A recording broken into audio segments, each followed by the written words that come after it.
This conference will now be recorded.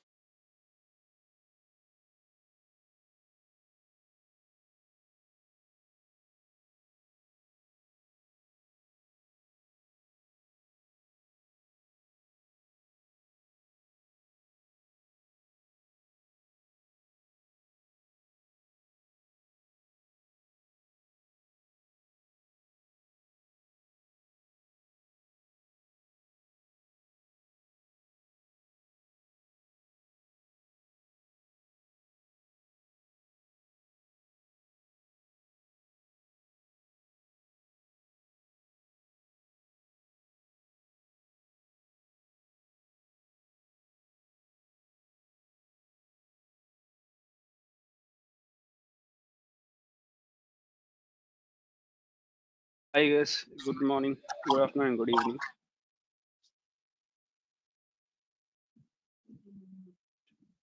Hi, good morning. Let's wait for a few minutes for others to join, then we'll start off. And Shankar, so every day the recording will be shared to us, right? Yes, exactly. Will be shared to you by Career IT team. Sure. Thank you.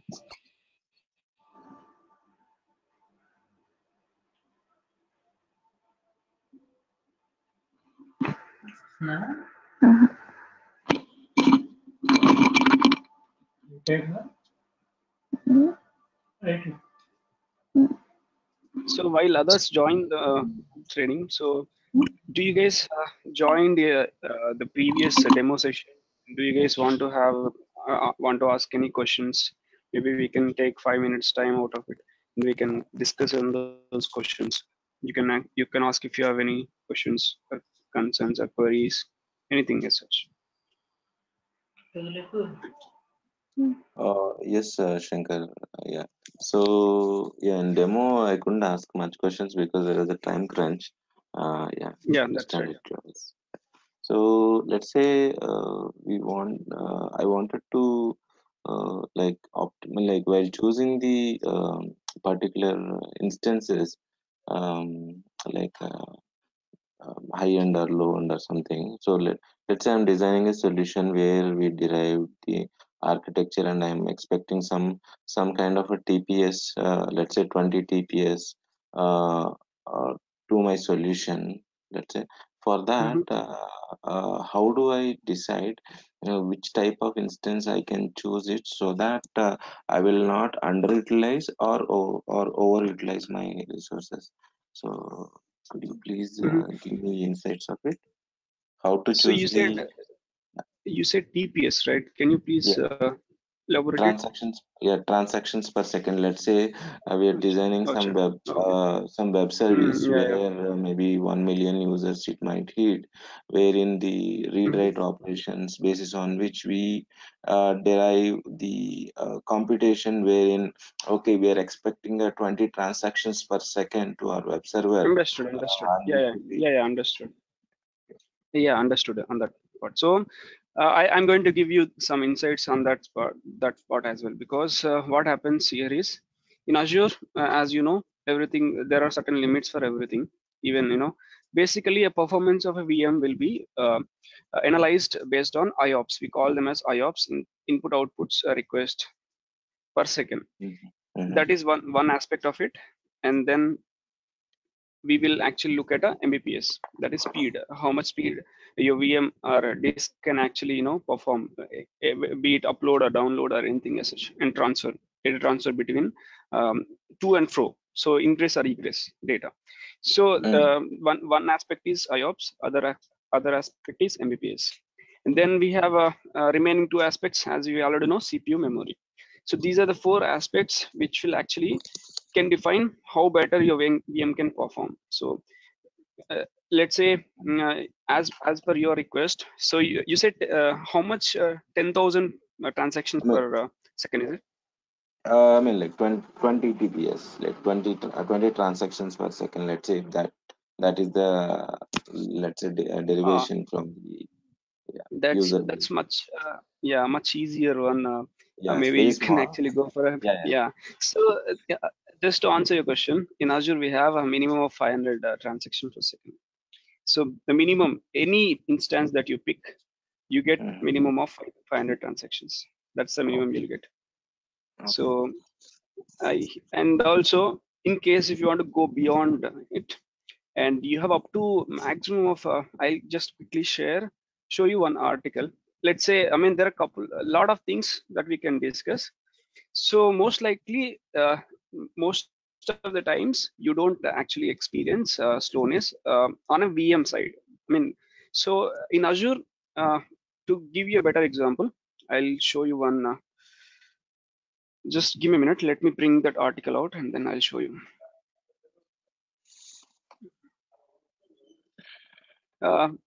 Yeah, while I'm checking this, do you guys have any other doubts, questions?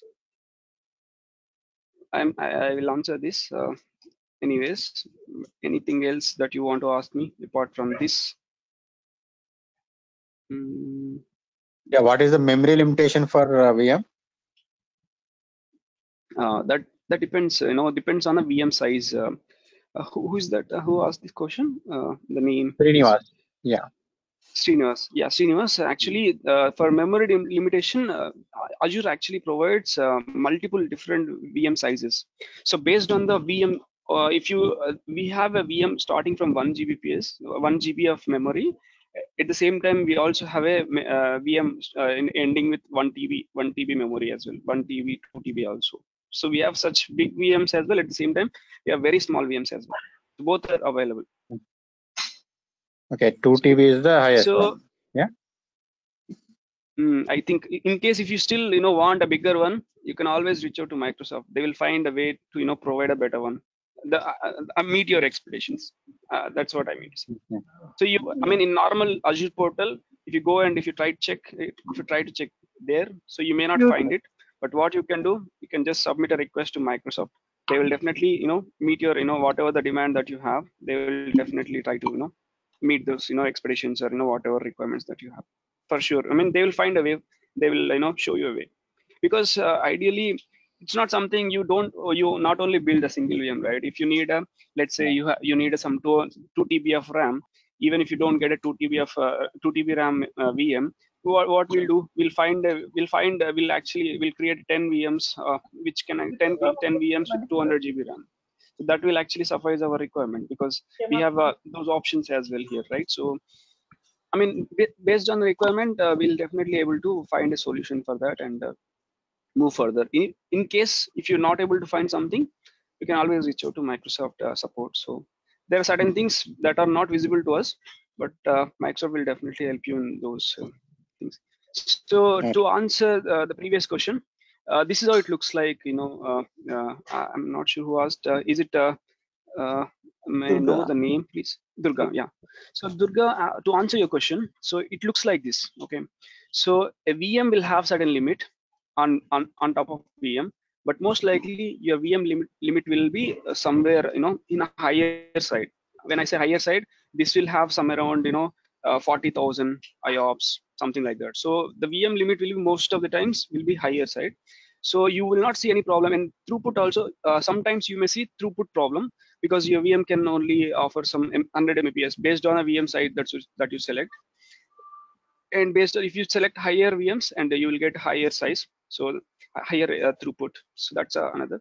So most of the times, what I notice in my entire experience, VM IOPS, you will never see throttling. When I say throttling, let's say your VM is only offering 40,000, but your application is demanding more than that. So that is when we call it as throttling. And I have seen multiple cases where we have noticed throttling on a throughput. So your application is trying to download with higher speed, or download, upload, or transfer data with higher speed, but your VM has some limitation, and your application is not able to do beyond that. So most of them in SQL or any other very critical applications or intensive applications, you will see this. And this is on a VM side. If you look at a disk side, so disks starting from minimum you have is 500 IOPS. Minimum you have is 500 IOPS. And the minimum throughput you have is somewhere around 60 Mbps in Azure. any disk that you pick, even if you pick a standard HDD or standard SSD or premium SSD on a higher side, you will get a higher IOPS and throughput, but a standard HDD and SSD will give you minimum of this disk, and it will remain same. Even I mean, those are like, we are if I talk about those, we are like kind of going into advanced. But to answer your question, so let's say your application is demanding somewhere around 600 IOPS, and you have these disks configured. This is your OS disk. On your data disk, you configured your application. Let's say maybe on single disk you configured. So your application, when it demands certain, you said 20 IOPS per second. Let's take some maybe 1000 IOPS per second as an example.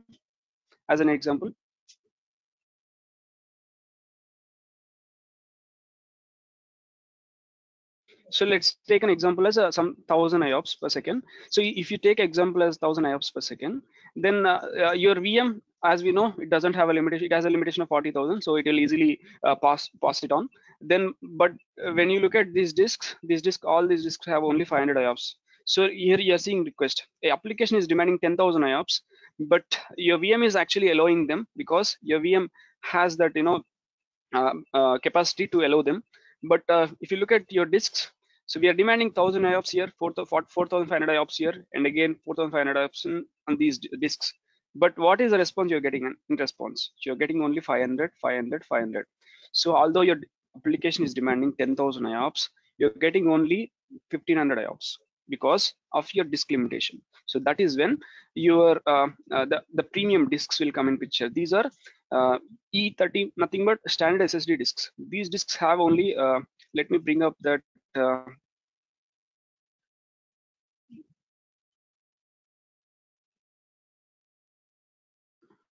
yeah, this one I'm referring to.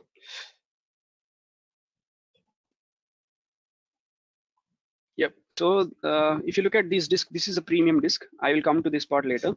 I'll take only another 1 or 2 minutes, then we'll start off with the training. So this is a standard SSD disk, and this is standard HDD disk. This is a less price, like comparatively, and a low performing disk. So here you can see any disk that you pick, your IOPS per disk is only 500, and your throughput per disk is only 60 Mbps. But if you go on higher, like S60, this is of 8 TB disk, and the 16 TB disk, 32 TB disks, then you're going to get 1300, 2000, 2500. So this is the highest you see in this standard HDD. The same time, if you look at standard SSD, highest side you will see some around 6000 IOPS and 750 Mbps. But our requirement was 10,000 IOPS, right? So let's go to premium. So let's see what does premium do. So in premium, starting from till P10, you have 500, like 120 onwards, 500.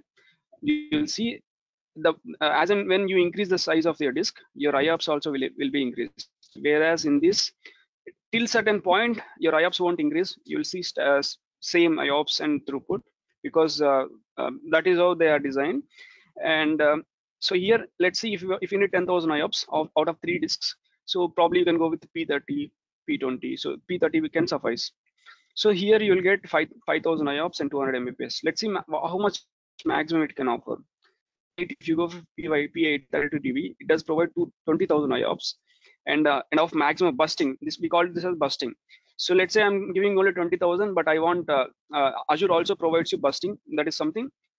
Even if your application is demanding more than 20,000, let's say it is demanding 25,000, your disk will be capable enough to serve around 30,000 IOPS beyond this, 20,000 beyond 30,000, nothing but another 10,000 it can offer only for about 30 minutes time.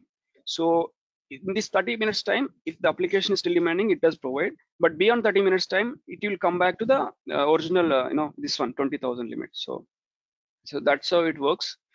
I hope it helps. So, and also throughput also, you'll see a maximum of 900 Mbps is what you see. Yeah, thanks. So mostly, yeah, it mostly depends on the disks, because VMs has a lot of higher limits. Like in VMs we have 40,000, 50 IOPS. We have higher limits, and throughput we have depends on a VM size. We get a limit. So why? Because in on-prem we don't have this kind of setup, because in on-prem we directly will go ahead and start creating, because it is our environment. We don't keep any limits for us, right? but here it's a public environment where publics are using. So on a single hardware in the backend, there are 10 customers who will be using it. So if one customer is entirely, completely, intensively using the IOPS and throughput, other customers will actually be affected because of that. So to avoid those kind of situation, Azure will put equal limits to all customers so that everyone will be happy. So that's the idea. So without, if your question is clarified, without any further delay, we'll start off with the demo. Okay, great. So let me bring up this thing. I hope, yeah. So I hope recording is enabled. I think it's there. Yeah. So today we are going to discuss about Azure Virtual Machine. So actually the plan, Azure. Okay. So before I cover this, let me quickly show you the what do you say? What are the topics that we have? Because on the demo side, on demo day, I couldn't show you much. So because I was focusing on basics. I hope you guys understood the basic stuff, and because if you were able to understand that, you'll actually be benefited out of that. So this is the outline that we have.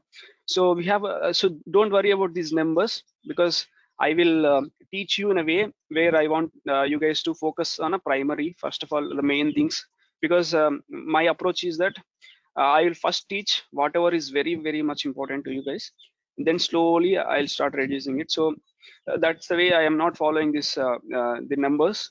That's why I'm directly jumping into somewhere here. So don't worry about these numbers. So but let's look at the modules that we have. So we have identity, that is actually Active Directory, that we are going to cover, and governance and compliance, how we are going to, this is where we actually discuss about policies and permissions, and yeah, so a lot of other things, tags, logs. So we are going to cover those topics here. And administration, so basically we are going to cover what are the tools that we use to actually manage Azure. So like Portal, PowerShell, CLI. So this we are going to cover tomorrow. So not tomorrow. Once we finish the Azure Azure Azure virtual machine module, we are going to cover this. So this might take maybe 2 days, including today, maybe 2 days or 2.5 days. So once we have done with this, I'll start with this. And Azure administration, then we have virtual networking, that is also an important one. And then we have virtual networking is basically completely a networking stuff.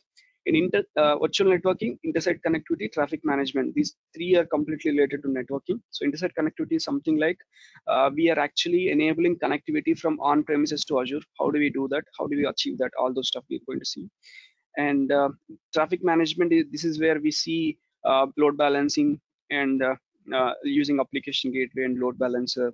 And then we are also going to see at routes, user-defined routes. So all those stuff we'll see here. Then we have storage. We are going to cover storage services, but not as SQL databases, only a storage like table storage, queue storage, file storage. Specifically, it is going to be predominantly on a files and blobs. So blobs, there are 4 types of storages available in Azure. We are going to, because blobs and files are very commonly used, popularly used, we're going to cover them. And I'm also going to explain you other 2 storages as well. And this is where we are in right now. We are actually discussing this Azure virtual machines. We'll cover this today completely. And then we have a serverless computing. This includes our app service web app, which is a PaaS instance. Then it also includes AKS, Azure Kubernetes Service. We have a theory and lab as well on that. And then we have a little bit of theory on containers. I'll try to accommodate lab as well if possible. And then we have data protection. This is where we discuss about backup, disaster recovery. And then finally we have a monitoring. So this one will covers complete monitoring, how you can monitor each and everything, including virtual machines, containers, AKS, or anything virtual network. So this has a lot of topics. So like Microsoft has a very good solution that is called Log Analytics solution. So that offers a very nice monitoring for you for logs. And Microsoft also have a metrics stuff. So, and also for network monitoring, Microsoft has a separate tool that is called Network Watcher. So we are going to cover all those topics here. Yep. So out of these topics, we are going to cover all these topics. Let's see the weightage. I've shown the weightage earlier also, but let me show that again one more time.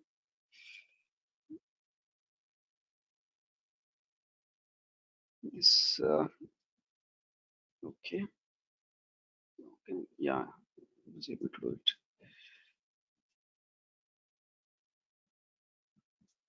So this is how the weightage looks like. The more weightage will be on a compute like virtual machines, serverless computing. And serverless computing, you may not see too many questions, but virtual machines is where you can expect more questions. And here in a virtual networking and remaining to intersite connectivity and traffic management, you will expect some questions. These two are actually close to 55 to 65%, and remaining all three like storage, governance, and compliance, identity, backup. So they has some around 10-15 percentage. Higher the weightage you see, more number of questions you can expect. Yes, so this one I covered. So since I gave the intro on topics, let's now jump onto virtual machines. So this is where we are at right now. So in virtual machines, what we are going to cover is yeah, 1 second, guys. This thing is troubling me. Let me quickly close this and open again. Yeah, now this seems good. So we are going to cover here today. Today we'll cover virtual machine planning. So I mean, as I said earlier, my training will be mostly under demonstration. So this theory, I'll anyway share a doc, my notes that I prepared, I'll share with you. So you can learn a little bit theory there. But mostly I'm going to train you like on the job stuff, like let's say how do you create it. So let's say if you get some issue, how do you troubleshoot it? Those kind of stuff I'm going to explain predominantly. And theory, yes, wherever required, I'll include theory as well. So don't think like okay, there is some topic here you have not mentioned it in the training. So if you don't think that way, because whatever is very much important to you, I will try to add little more extra, but I will not skip anything. Okay, so we have a virtual machine planning. How do you plan VM creation and then creating VMs? VM availability is something. How do you achieve high availability of VM? And the VM extensions, extensions are nothing but plugins that you can install on a VMs. And then lab is something. Yeah, so I'm going to do a lab as well, while I'm going to show entire thing. So I mean, this is kind of a homework for you usually, but in my training, what I do, I also do homework on your behalf. So I'll try to do everything in the demo, in the training itself. But at the same time, I'll give an opportunity for you also to do yourself. That is, I will leave that option to you. If you do it, it is really good for you. Even if you don't do it, if you follow my training, that is good enough. That's the idea. So the planning, how do you plan a VM? So here we'll discuss about IaaS services. I mean, actually VM is actually what type of services we have, and VM belongs to which IaaS service. And then we'll see a planning checklist, what are things to be actually considered. And then we'll see location and pricing, how each location will will matters, because each location, based on each location, how the pricing may vary. And VM sizing, what sizes are available. VM disks, we'll see. Storage options, what are the options we have, we'll see. Supported operating systems and virtual machine connections we'll cover. So in IaaS cloud services, this is something I've shown you on a demo on a previous session. So IaaS, we have IaaS services as IaaS and PaaS and SaaS. So your VM actually belongs to IaaS. So because here in VM, storage, networking, compute, I think this is something mistakenly is marked as this, but virtual machine control also you'll see on a VM side only. I think this is right itself. In operating system, you'll have entire customer control, operating system onwards. VM control is something, it's like a mutual control, because you'll be able to manage VM also. But compute, networking, storage, this is where Microsoft will manage for you. And so your VM actually belongs to, virtual machine belongs to this cloud service. And so when we can actually use a VM, so ideally we use VM virtual machine in our test development and website hosting, storage, backup, recovery, and high performance computing, like a very big VMs when you need like a Hadoop clusters or something like that. Big data analysis, again high performing, again big machines where you need. And extended data centers. Let's say you already have 10 VMs in your data center. If you want to extend your data center, if you want to create another maybe 10 more VMs, that is when you actually use this option. So planning checklist. So what are the things that you need to consider? First of all, you need to start with network, because network is really important aspect. So once you create a network, if you want to modify it, it's possible, but it's complicated. So that's the reason always you need to plan your network accordingly, like IP address. What are the IP addresses that you want to use, and are those IP addresses already in place in any other virtual network already? So those are the things that you need to consider. So you have to plan for that and start with network. Then you can think about a name. So most of the organizations will have a name as per the naming convention policy. Like most likely they will have first 3 letters for a location, next 2 letters for operating system, next 1 or 2 letters for application, then the number 01, something like that. So those kind of naming convention every organization will follow. So you will most likely, if you're working for some organization, you will follow the same policy, and decide a location for the VM. So let's say if you're actually creating a production VM, where let's say you're creating a website, and the website will be publicly used. In that case, you should always consider creating a VM in a location where your end users are located. So let's say you plan to expand your business somewhere in US, it is recommended to create a VM in US, because they will experience less latency in that case. Let's say you don't know where to create. First of all, okay, you can start from a place, maybe your head office. Then you will know definitely, because if you have a website, you'll have a tracking mechanism from where the requests are coming, which location they are coming from, which region they are coming from. Then based on that data, maybe 1 month, 2 months data, you will be able to create a VM in a next VM in a next region, the nearby region. That's the approach you can follow. And let's say you are creating test VM, some development VM. In test and development VM, so what we do, ideally in test and development VM, basically my suggestion is that, usual suggestion is that always look at a pricing, because what happens here is, in some locations, not all regions have same demand. Okay, so not all regions have same demand and same supply. Some regions may have high demand but less supply. Some regions may have less demand but more supply. So you need to identify some regions where you don't see like high demand. So you may ask me a question, how will I identify it? So it's very simple. So when you create a VM, try to change 2-3 regions. Don't try to change 2-3 regions and see how the pricing model for them. I would say check in somewhere in APAC, check somewhere in Europe, check somewhere in US. Then you will see the pricing for yourself. Are you seeing any difference, or is it same? If it's same, well and good, go ahead and create it. If it's difference, and since it's a test and development VM, so you can go ahead and pick a lesser priced region, because so there you're going to save at least some cost, right? So that's the approach you can follow. And determine the size of the VM. Here, always start with not very small, but the medium one, based on your application requirement. Start with small, and as and when your demand actually increases, slowly you can actually drastically you can increase the size.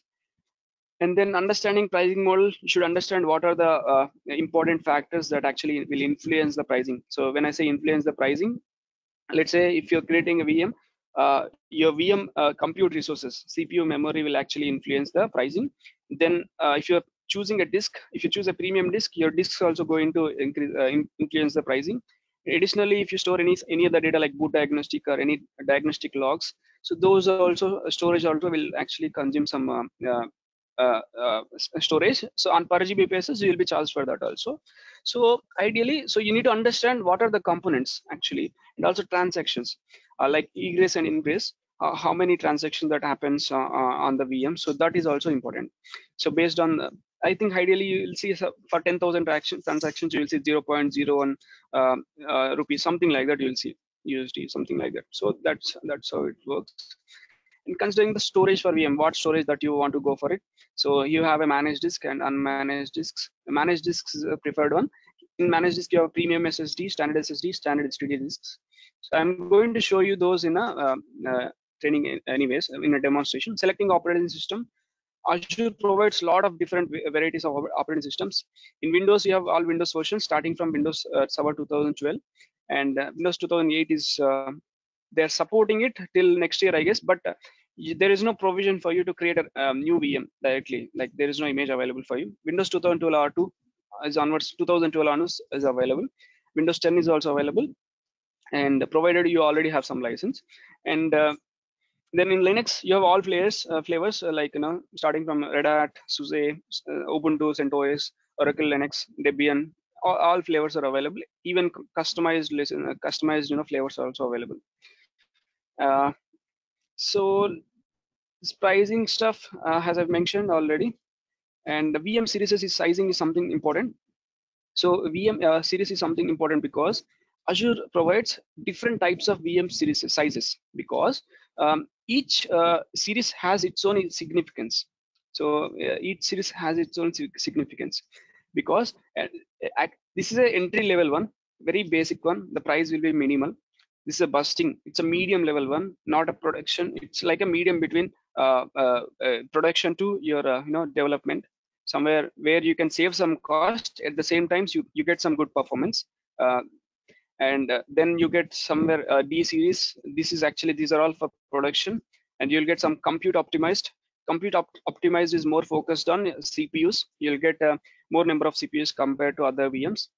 And memory optimized is somewhere you get more RAM compared to other VMs. CPU versus, this is basically how this is calculated is they will do CPU to memory ratio. Let's say CPU by memory, how much there is the ratio value.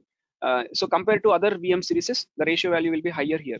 And this, when you see memory optimized, again same thing, memory to CPU ratio, they will see the memory to CPU ratio for these VMs will be higher wherever see memory optimized and memory optimized. Here the memory to CPU ratio will be higher compared to any other VMs. These normal general purpose VMs are.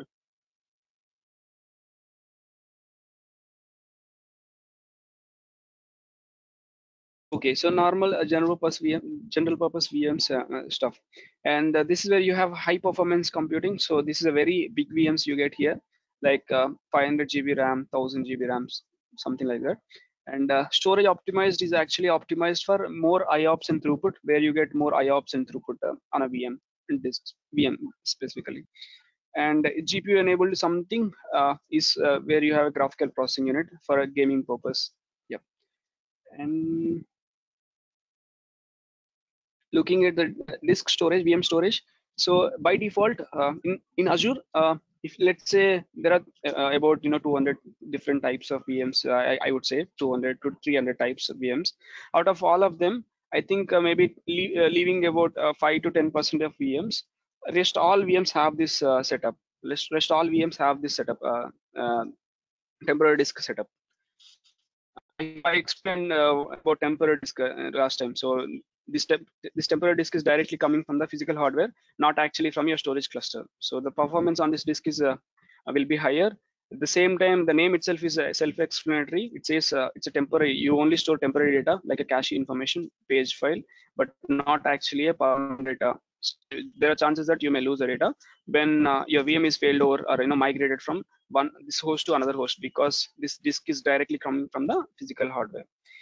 And C drive is something by default you'll get. Yeah, so that's all. This concept I'll explain while I'm showing the demo itself. Separate operating system. This is something I've covered. What are all the connections is something I'll cover in the demo directly. Let's see the creation part. I'll directly show you in demonstration. So this stuff. How do you create what disks, basic information, and all this stuff I'll show you. And the VM, different types of VMs is something I'm going to connect. How do you connect to it? And demonstration. Let's directly jump into demonstration. So far, any doubts, any questions from you guys?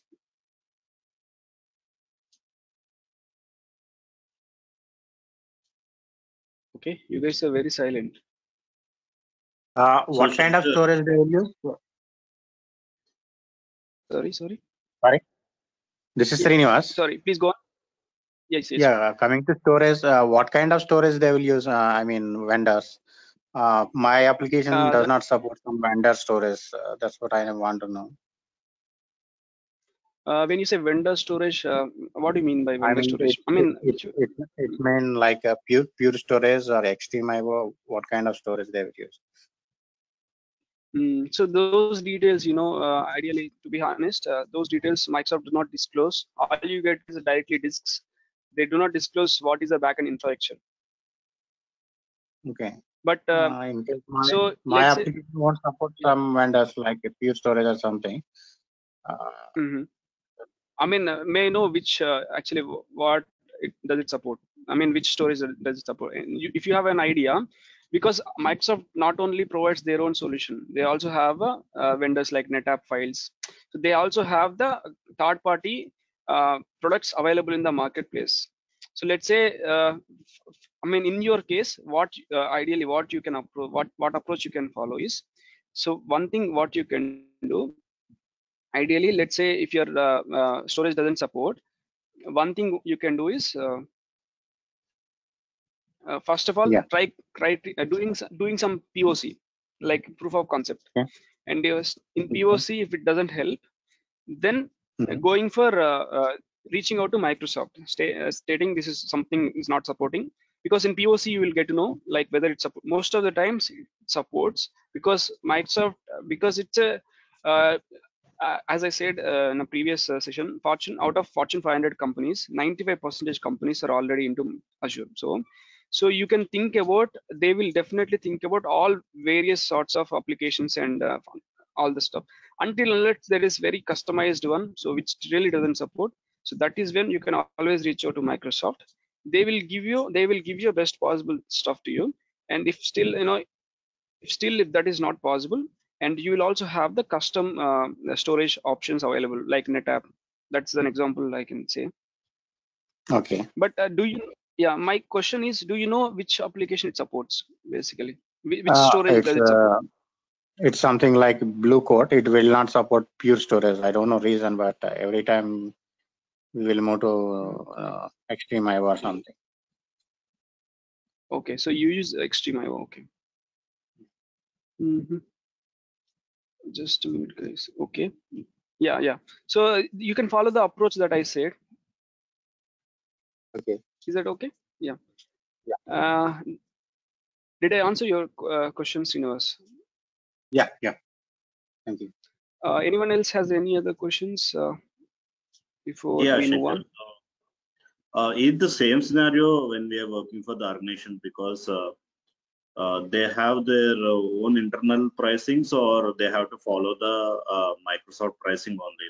Because if we got some request to create the virtual machine from the user, so is it the same thing that we need to follow, or do we have any other process for that?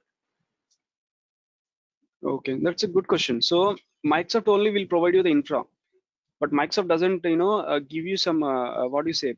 Will not set some rules and policies to customers. That is the case, customers will not have the trust on Microsoft, right? So what Microsoft does is Microsoft will give you the best possible solutions or options to you, and it will give enough freedom to customers to pick whichever one based on their requirement. They always care customers, and they always also give you, what do you say, better suggestions that can actually you save some cost and stuff like that. But they're only suggestions, but end of the day implementing is a customer responsibility. So definitely customer should take care of that. Okay. I think his question while creating the VMs, so is it the same thing that the pricing we need to be select, or yeah. So sorry, actually I took your question a different way.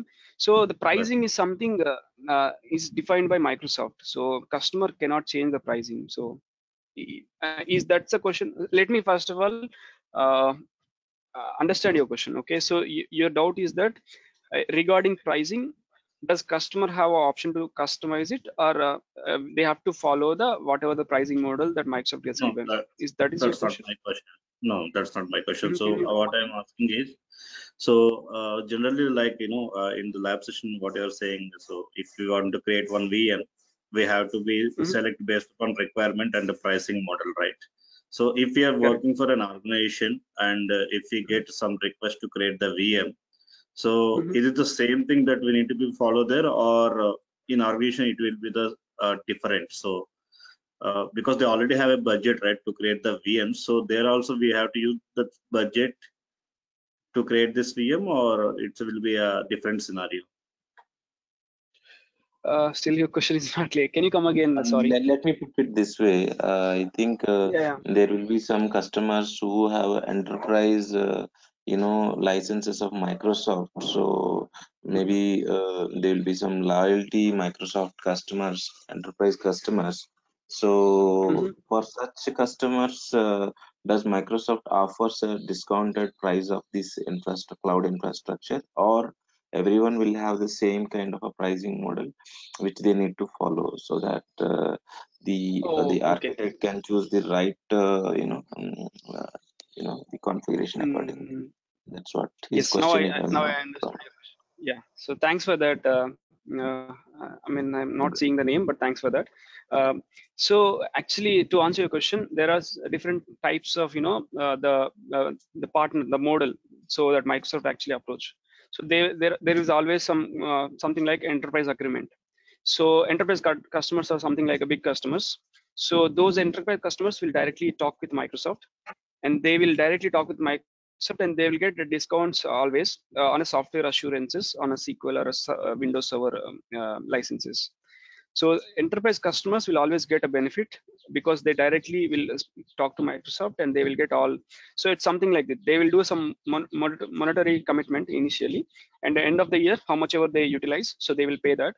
So because they are giving initial commitment, so they get all the benefits like a discount. Like usual enterprise customers, they will get 10-15% discounts on a software assurances. So that will be there in the agreement. And normal retailers and other organizations, you may not, because for retailers, for other customers, like there are different approaches. One is enterprise agreement, other one is directly you create a VM as a pay-as-you-go model, and another type is you directly get in touch with your partners. Let's say Microsoft has some partners all over the world, because Microsoft not only grow itself, but also will give opportunity to other partners, small organizations, to support Microsoft Azure on behalf of them. So partners will actually purchase license subscriptions from Microsoft. Those partners will design solution, build solution, and give it to their customers, their customer base. So in that case, partners will be the front facing for Microsoft. So that is something will be defined by partners. How are they going to give discounts? So is something will be partners has to dealt with. But ideally, to answer your question, Microsoft has different plans, and for enterprise customers, there are certain benefits. Let's say this benefits doesn't end here. Let's say you already have some software assurances in your hybrid, because we are migrating from on-prem to Azure, right? So if you already have some software licenses for Windows Server or SQL servers, if you decide to migrate those VMs, and since you already have a license, if you migrate a VM, you will get a 49% of discount on the VM that you create. Let's say you have one VM you created in Azure, so you will get 49% of the charge. There is an option I'm going to show you while I'm creating a VM. So if you check that option, you'll get a 49% of discount because you already own license. Does it answer your question? Or hello? Yeah. Please Okay. go ahead, Shankar. Any other doubts that you guys have? Shankar, so location and pricing, right? So once we selected US, and later that the demand is high over there and the price is increased, so can we move to other location, or we should have to stick with the same location? There is a way to do that, but it's complicated. It's not as simple as it's not the simple stuff. It's little complicated, but it's possible. It's possible, but it's little complicated, is to answer your question. But in that case, because I am saying there is a price difference, but this price difference will not be in huge. Okay, only a small in size, small in price difference. You don't see much huge difference. But if you're doing some testing environment, so that even small, if you care that small amount also, then that's where I know my suggestion will come in picture. Okay. Yeah, so one of my subscription is disabled because my credits are completed. So I'm just trying to get access to another subscription. This might take some time. So any other questions that you guys have in the meantime while I'm just checking my subscription stuff? Okay, if you guys don't have more further questions, what we can do, yeah, just give me a minute. I am actually spinning up my subscription.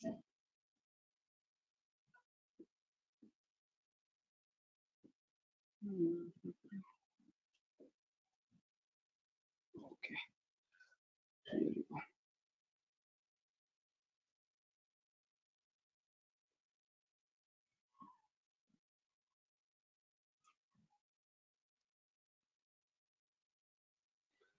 That's fine. I think I should directly log into it. Mhm.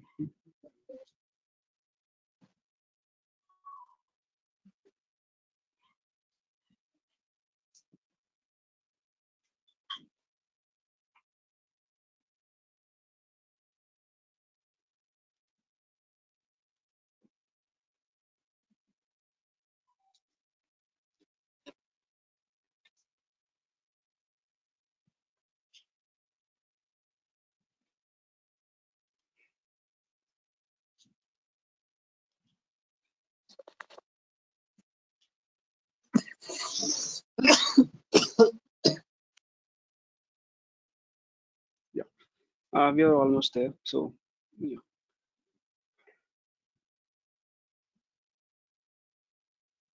Okay, so here you go.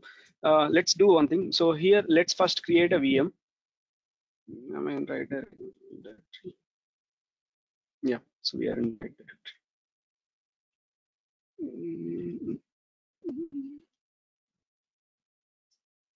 Yeah, so okay, so 1 second, please.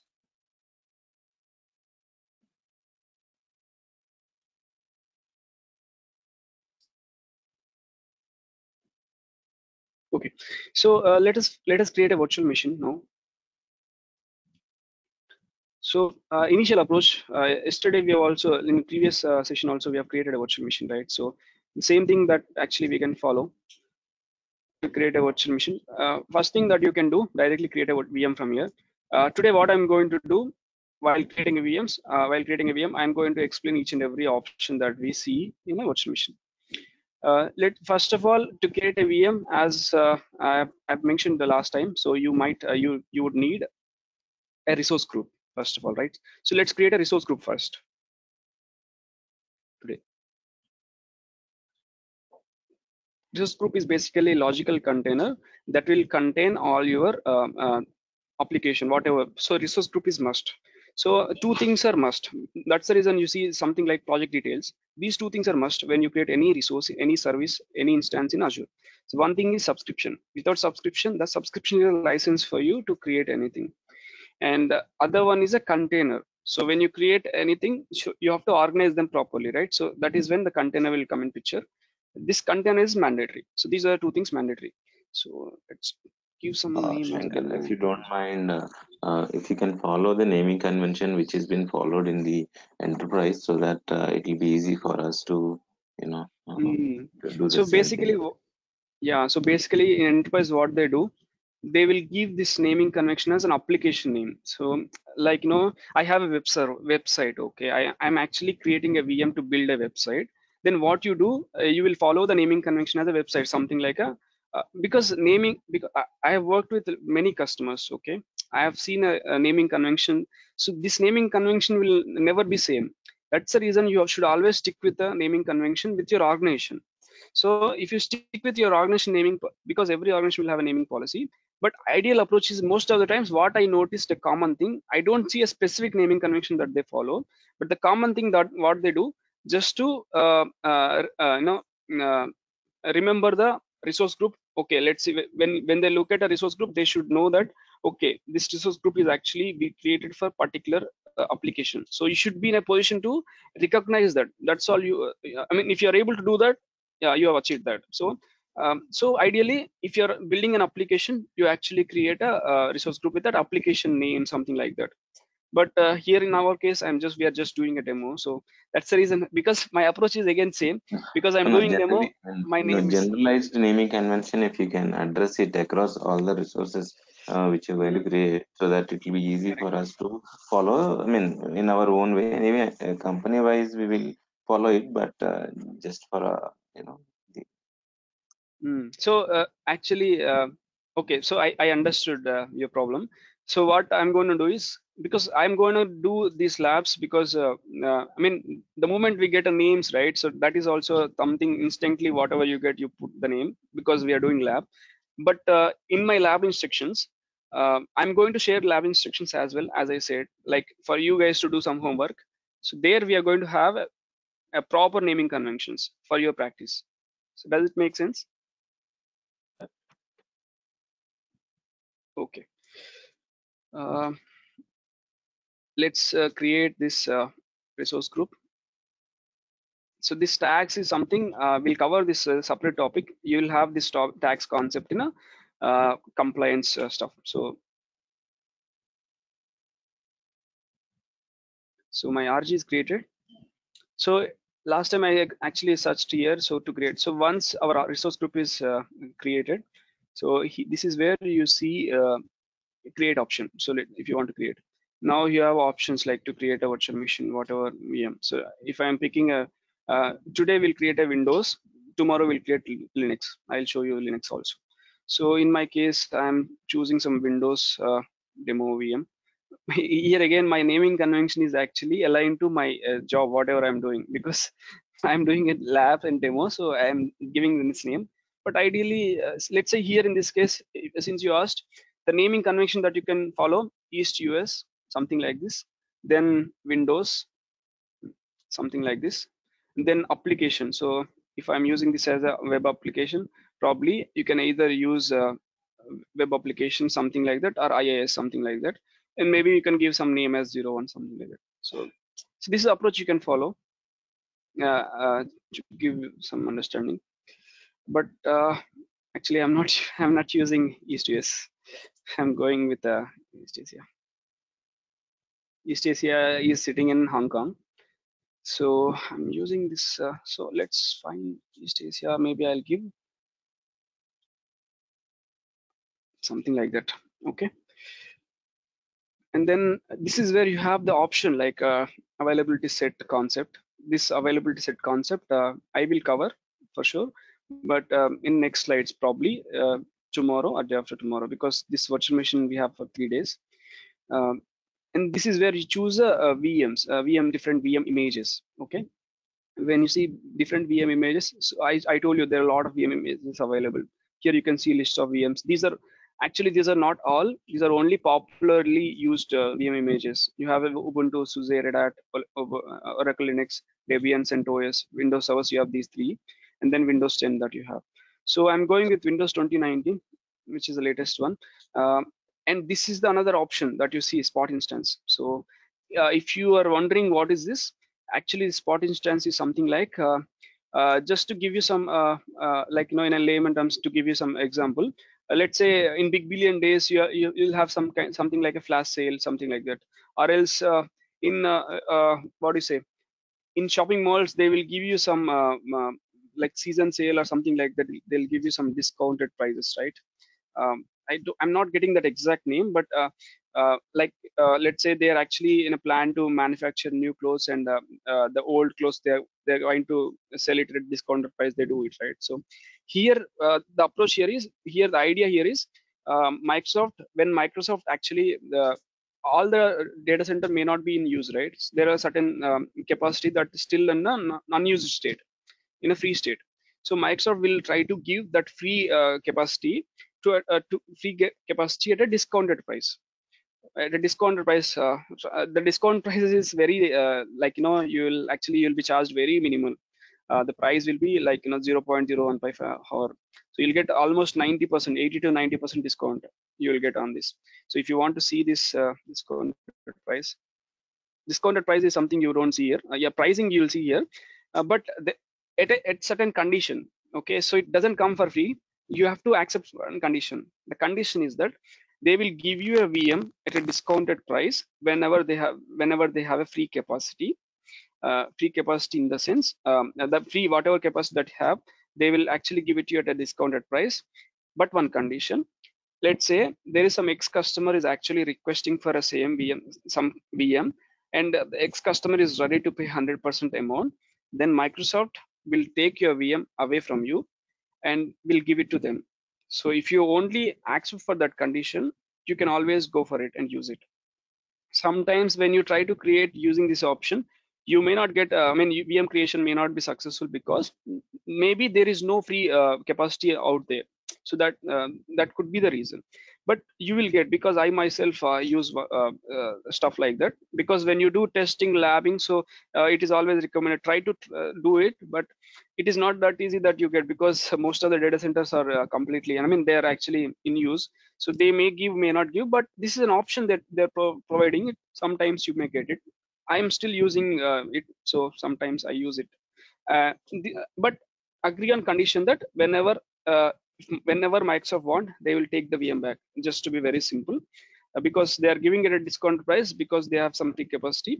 But when some other customer requests for a VM, and if the customer is obviously willing to pay the usual price, this price 11,000 per month, then of course Microsoft will have that right to take that VM back from you and give it to them. That is the reason you never create a production VM here, because there are chances it can be deallocated or deleted. So based on a selection that you select here, this is called eviction policy. So you also have more information here, like what is the eviction rate. If you pick this series, your eviction rate is 5%, 0 to 5%. If you pick this one, 5 to 10. If you pick this one, is 15 to 20, because this is very popularly used. And like this, you'll have eviction rate also, like the percentage, the amount of percentage that Microsoft can take your VM away from you.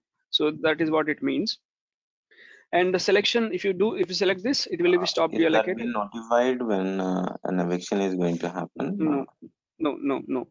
It is no. It is completely all of a sudden they may do. So they're not going to out of the data, or we'll yes, get exactly. any. Okay. It's a good question. So again, that depends on this selection that you select. If you select stop deallocated, it is not going to wipe out any data. It is just going to stop your VM. What happens is, whenever you stop a VM, the backend compute resources, CPU memory, will be released from the VM, will be released to the hardware. So it is just, if you select this, it is just going to stop and deallocate. But if you select delete, it is going to wipe out the data. So that is again your choice. It is in your hands, the selection that you make. And also there is a trade, something like you can do this as well, the maximum capacity that you can pay. So this is something like, whenever Microsoft decides that they want to evict your VM, they want to take away from you, you have an option to actually bargain, like, okay, so this is the maximum I can pay for you, like maybe let's say $10 per hour. So whenever a condition like that comes in, so you have an option to say, okay, so maximum is, this is what the maximum I can pay. If you still want to take it away, it's up to you. So this is something you have an option to trade it, something like that. But again, it's completely up to Microsoft how, because if you get a VM like this, you will actually use it. You may not, because I created a VM long back, I think 4 or 5 months ago. I'm still using the same VM with the same spot instance. I have not seen much problems there, but it totally depends whether you get a VM or not. Is something I cannot guarantee anything there. Just one question, Shankar. So when we choose the eviction policy as the stop or deallocate, the memory and the whatever data, that can be linked again to another VM if you want, or how data. So when you stop is this, going to different from delete.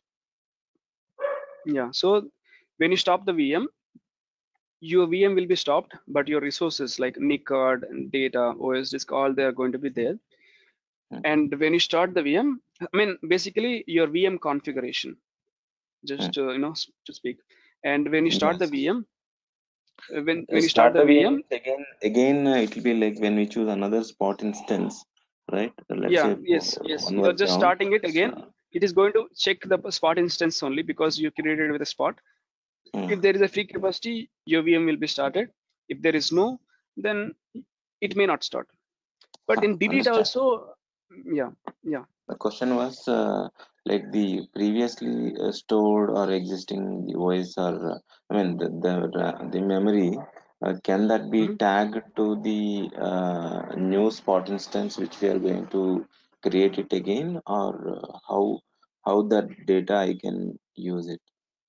So when you say memory, are you referring to RAM, or you're referring to data Yeah, OS disk? RAM plus the maybe the if it has any CPU. disk. Yeah. So this is so you created a spot instance with this size. When you start VM, if it's deleted, if it's deallocated, when you start again, it will first look for this size only. If this size, there is a free capacity in this size, 2 vCPUs, 8 GB RAM. But when you stop and deallocate, when you stop your VM, there won't be any data on your RAM because you're actually RAM is something random access memory. When you use a machine, that is when your RAM will store some data, right? When you stop the VM, there won't be any data that contains your RAM. So your RAM will be completely free. So in fact, it is not in use at all, right? So you only your OS disk will have some data, and that OS disk will remain with you itself. Even in delete also, I think it will be with you because OS disk is completely different, independent from your VM. So even if you choose a eviction policy as delete, I don't think your VM will be deleted. So even if your VM deleted, I don't think your disk will be deleted. Your disk will still remain with you. So you will still have your data. You can recreate a VM the way you want. Did I answer your question, or I mean, you still have some doubt regarding this aspect? I think yeah. When I'll ask you maybe further later. Yeah. So we I think we have a couple of maybe 10-15 minutes to complete it. So we'll try creating this VM because we have a lot more to do. So we'll do those stuff later. We can take up the questions maybe at the end if that is okay. Okay. So in spot instance, I'm going to choose some VM size. Let's choose the maybe a smaller one just to save some cost. And I mean, you're going to see sizes here. So you're going to see all sizes here. Based on each size that you select, you're going to see prices also here. So let the price load here. Okay, it is taking time to load. Yeah, so it has loaded. So let's say just to give some example, here you're seeing 2 vCPUs, 8 GB RAM. The price that you're seeing is 6,153. The same time, 2 vCPUs, 8 GB RAM. What is the price that you're seeing? 11,000. So this is actually coming from B series. This is actually coming from D series. This is completely for a production. This is actually for the medium, like not a production, not like the medium small scale where you like it gives you a performance like a production. The same time it comes for a price at a lesser price like a development series. So that's why we call it as economical busting price. So let's choose this one for now and see. And we need to provide credentials. So because once the VM is created, we are going to use the same credentials to connect to it. And this is where you give inbound rules. By default, if you choose it as none, you're not going to once the VM is created, you will not be able to connect to VM using public IP address from internet. In case if you want to connect to it, then you have to select the port. You have to create an NSG. We call it as a network security group that we will specifically completely will cover in a networking section.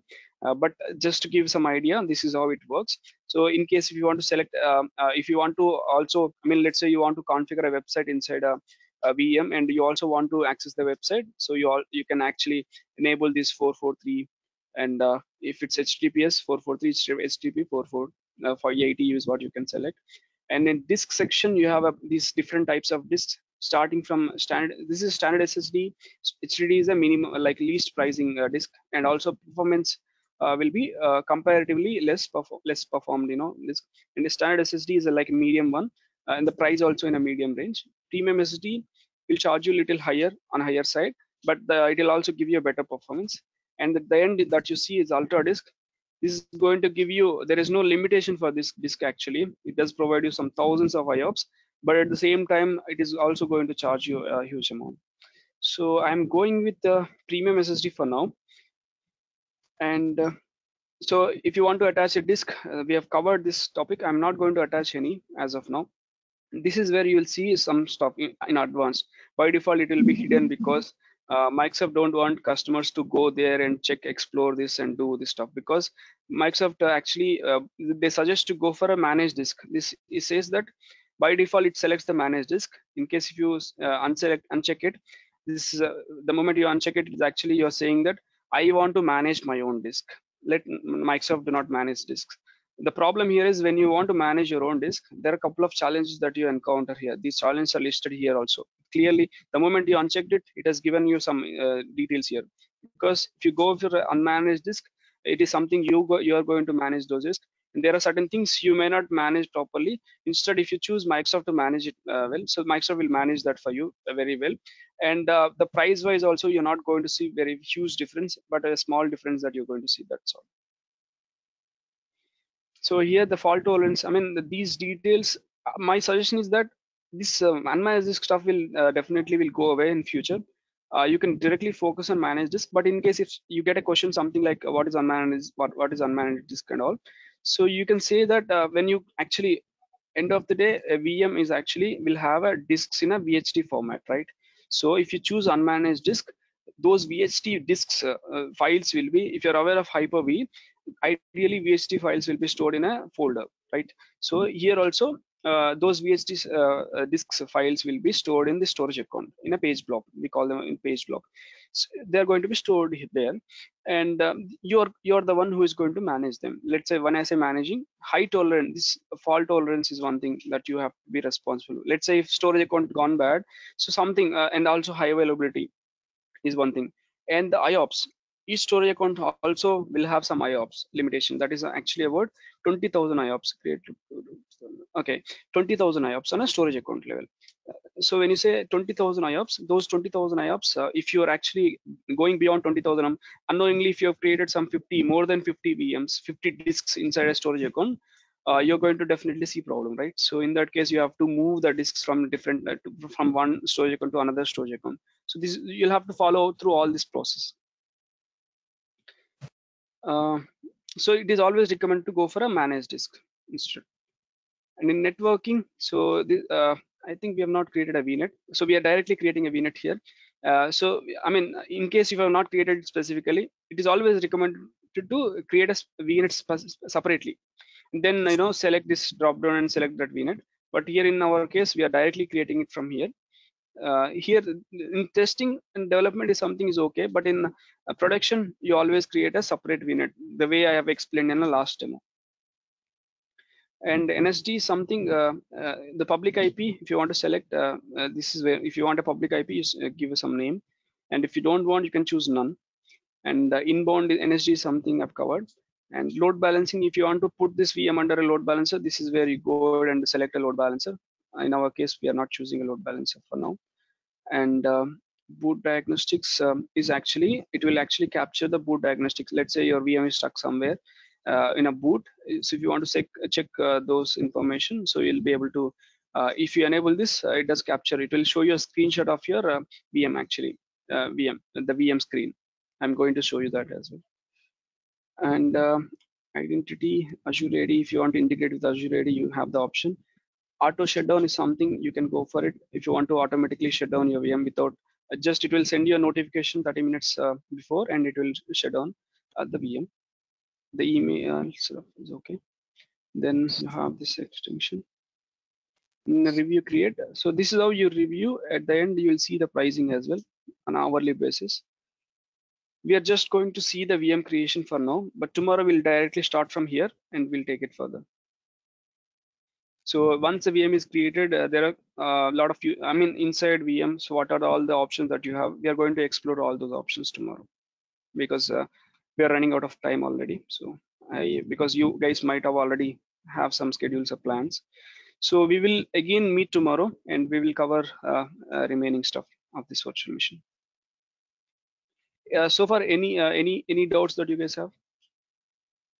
Yeah, hi Shankar. Will it be any cost for IP addresses for public IPs? Good question. Yeah, so there will be a charge for public IP address. Yes. So in Okay. public IP address, there are two types that you have, basic and standard. I think there is a charge for public IP address. Yes, to answer your question. Okay. That will be included in the Mhm. price of VM, or it will be charged separately? It will be included. You got some per hour basis some charge, right? So it includes, because you have selected a public IP already, so it includes there. But that is approximate number, but it can change. When it can change, because so after you create a VM, you might make some changes. You might want to add some additional disk. So that is when it can change. And also it also depends on the transactions that your VM does.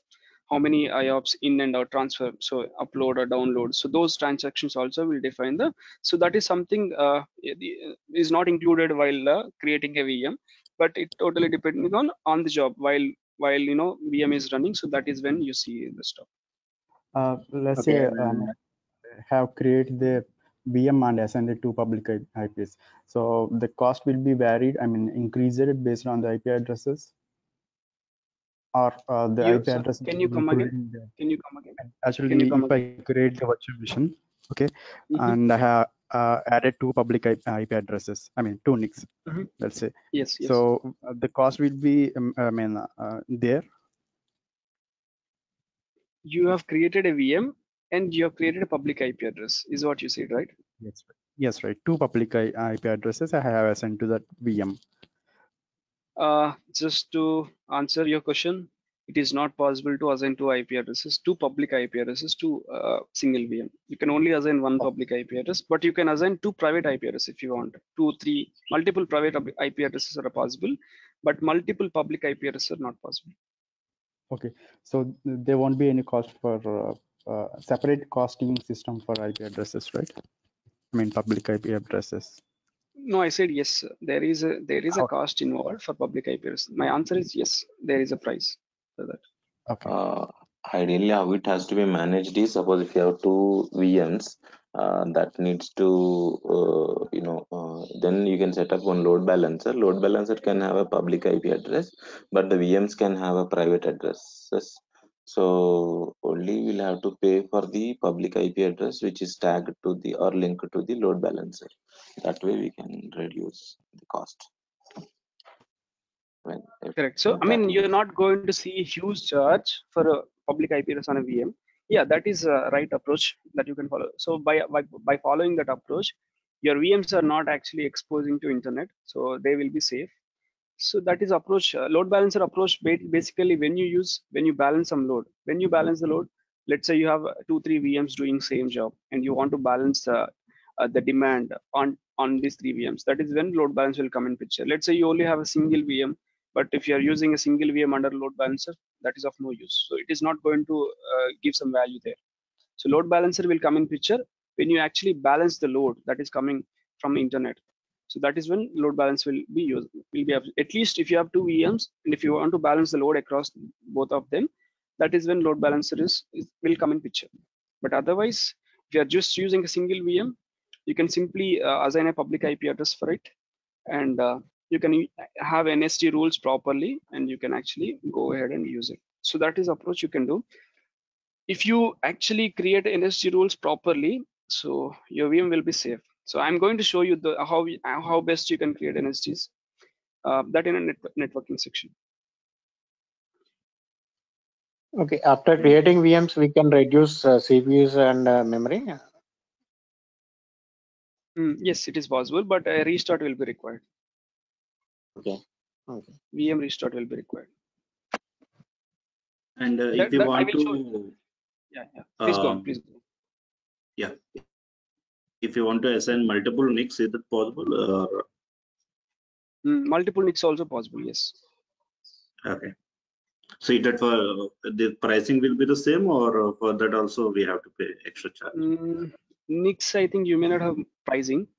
You will only have pricing for public IP address. So specific to NIC pricing is something I have not seen specifically. You may not have pricing for NIC. Private IP is something you don't have pricing. The private IP is connected via NIC. You may not have pricing for NIC also, but for public IP, yes, you will have pricing. You may not have. Answer is I think no. Okay, so here hot add is not possible, right? So you said for every modification we need to be reboot. For NIC, yes, we need a reboot. For disk, for a size VM resize, yes, we need a reboot. It is not only here, I guess, right? Even in on-prem also, if you want to resize a VM, change a vCPUs, and I think now the latest technology might allow you to do on the job, like live stuff. But Yeah. in our Azure, yeah, in Azure we have to restart. But if you want to just change the disk size, something like that, there it doesn't require reboot until unless it's OS disk. If you're doing some change on OS disk, again it requires downtime. Yeah, I understand that. But if you want to change the CPU and RAM, Mhm. or it to It requires a, increase, it to requires the increase reboot. also. Okay. Yes, it requires. Yeah. Thanks. Okay, so in case you guys, yeah, please go on. I So think if you guys, under if, the yeah, NSG section, I hope we'll be covering how to do the subnetting and the IP range calculation, etc. in network IP security. range calculation is something. Have you attended demo session? I mean, actually, last 10 minutes I was not, because it was running out of time. I had to do something. If it is covered in Okay, demo session, I'll just check it. Otherwise, so please cover it. please watch your demo session. I think demo session IP addressing is covered in an early stage itself. So No, not the have you saw classes, that? not the class A, class B, class C, not that one. Let's say Mhm. I wanted to allocate the private IP address range. Let's say I want to Mhm. allocate some, let's say 24 IP addresses to one of the Subnet. network subnet, and then maybe another 50 IP addresses to another under another group. So in that Mhm. case, how do I do the subnetting? So And come up with the IP addresses correct. series. So in that case, it is I would suggest you to actually use any subnetting calculation, because so our manual calculation, like a mathematical stuff, if you do, if you take a pen and paper, and if you try calculating it, you will actually end up taking a lot of time. So we have I'm going to show you tools like websites. It is available out there, so you can even search. But I'm also going to show you where you have to provide a starting IP and ending IP. It does give you the subnetting, so the range IP address, CIDR, right, just to speak. So you can directly use that. So that is the best thing I can say. But if you want to understand how actually this will be done, yeah, that is something I will actually cover. So if you want to understand, yes, it's possible. You can do. I can help you with that. But if you want to do it on the job, while actually, let's say you have a requirement where you want to give 24 IPs, and if you come and if you take pen and paper and do calculation, and then if you are doing it, you will end up taking a lot of time. So it is directly you can go for any website tools, then you can directly use them, and directly you can use that. So that's the best thing you can do. But for understanding purpose, yes, I can help you with that. Okay. Yeah. Any other doubts? I think we can wind up for today. In case if you guys have any other doubts, we'll actually meet tomorrow, and we can start with directly. We can start with the demo, and then we'll take up questions and stuff. Okay. Okay, guys. So yeah, bye, guys. Take care. Yeah. Stay safe. See you tomorrow.